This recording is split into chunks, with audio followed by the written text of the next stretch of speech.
could hardly believe it when I heard the news today. I had to come and get it straight from you. How many times have you been blindsided? Not in personal sense, that will be a different topic for discussion, but in your business. We're talking about incorrect assumptions, unmet expectations, or inaccurate projections. This is Joynivee of BizSmart Cafe. Join me and Tiger as we have a chat around another reason why businesses fail, which is poor management decisions. As a business owner, you are the primary decision maker of the business. But did you know that a number of businesses fail due to you, yourself, because of your own decision making? So let's go through 10 of those most common poor decisions that you could fall into the trap of making. The first one is making inaccurate projections about the market, as well as your percentage of the pie or your market share. You could be thinking there could be 1 million families as your potential market. If you get only 2% of that, a share of that 1 million, your business should be fine. But then you'll realize often that your market could be much smaller. It could just be 10,000 families for your business idea. And then your share of the market could just be around 0.5%, 1%, or could be less. So be as conservative as you can when projecting the size of your market, as well as the timing is another consideration. You could wake up suddenly in the morning and have an amazing idea for an e-commerce site. But how different is that from the eBays and the Amazons that's already out there? Or you could be thinking of suddenly selling space suits, right? So the timing could be too soon. You might not have a market for that yet. The second one is splurging too much upfront, especially when you start a business, on expenses like having an extravagant shop front or office or store at the mall. So upfront, it could cost too much, or hiring a number of full-time employees, like one full-time employee for marketing, another full-time employee for sales, and then purchasing expensive equipment or even cars, like a Tesla for yourself or for your sales employees. Those expenses could be too soon, too much too soon, especially considering the first poor decision of a business owner wherein you overestimate your market and then you spend too much upfront. So you could find yourself running dry with funds very, very soon. Also, do remember that businesses typically become profitable on their second or even on their third year. So do consider that. Third is related to the previous video that we've done around financial mismanagement, is not understanding all aspects of your expenses or your costs. We're talking about your fixed or overhead costs that typically remains constant regardless if you're operating at full scale or not, regardless if you have a number of customers or zero customers, as well as your variable costs that increases as you manufacture your products or your goods. So make sure to understand all of those aspects of the expenses and costs of your business. The fourth one related to cost will be unexpected expenses. So we all know that the world is not constant.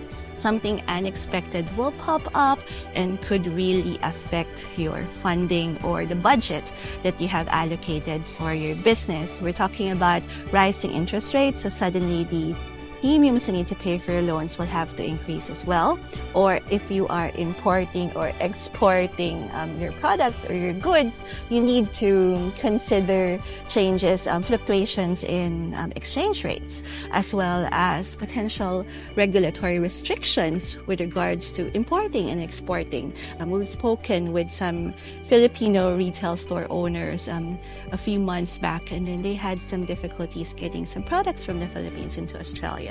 And that impacts, of course, the supply they have in their store, as well as they might need to increase the prices of their products, or some products might already be expired before it gets to them. So you need to consider those.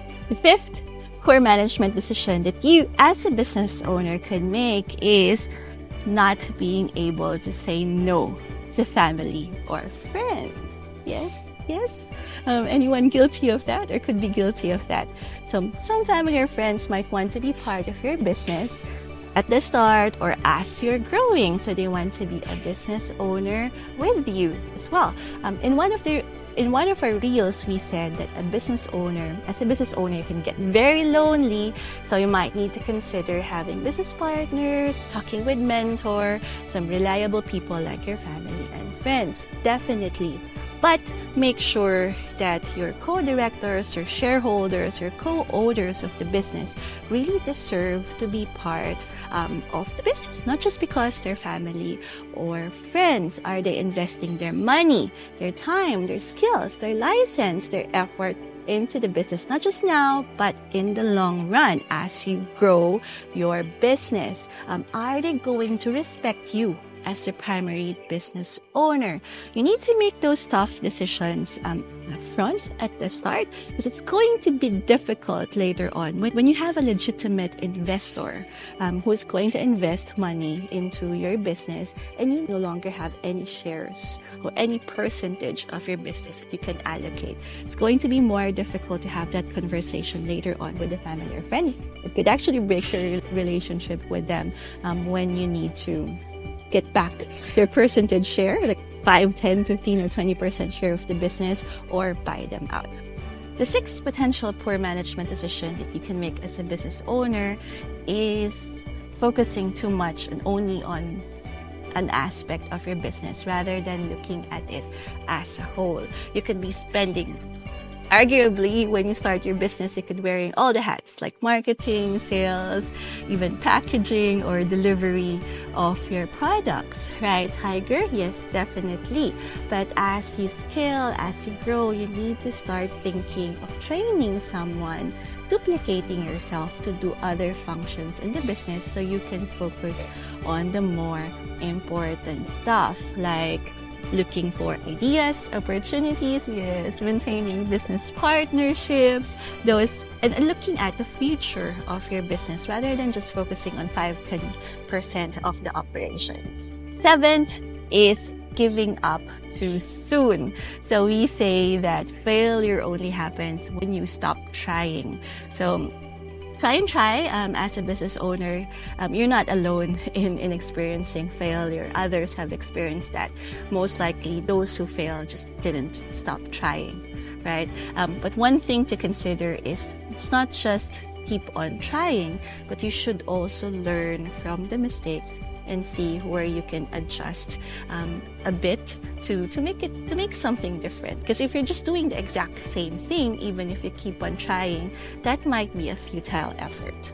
Eighth one is engaging in fraudulent or unethical practices in your business. So make sure you have the right licenses. If you're like selling beauty products, you declare all the actual ingredients in those products that you are selling. Make sure that you pay and report your obligations accurately, whether to the government like the Australian Taxation Office and to your employees. Make sure you report accurately in your books as well. You might not get caught right away, but eventually those will come to light. It will affect yourself, your business, your brand as a whole. Ninth is mistaking that the income and the growth of your business equates to profit. Definitely not. Even if you're earning 6 figures as your income, if your expenses are more than that, then that means you are still in the red. So you are still losing money. Even if you have hundreds of thousands of followers on your social media or hundreds thousands of likes and interactions, if those does not translate into sales as well as which should be more than your expenses, then your business could still fail. And the last one is poor management practices. Micromanaging, not being able to do employee reviews, not being able to let go of employees when you really need to let them go. and make sound decisions for your business, or let your employee make decision on your behalf without you as the business owner making the final decision, those practices could lead to the failure of your business as well. So there you have it, 10 potential poor management decisions that business owners make that could cause their business to fail. Anything else that you can add, let us know, or any of these resound to you. Comment and also like and share so you can follow us as we have new content for business owners like yourself. Again, this is Joynivee and Tiger of BizSmart Cafe. Thank you for joining us, and we'll see you soon in the next video. Have an amazing day. Bye!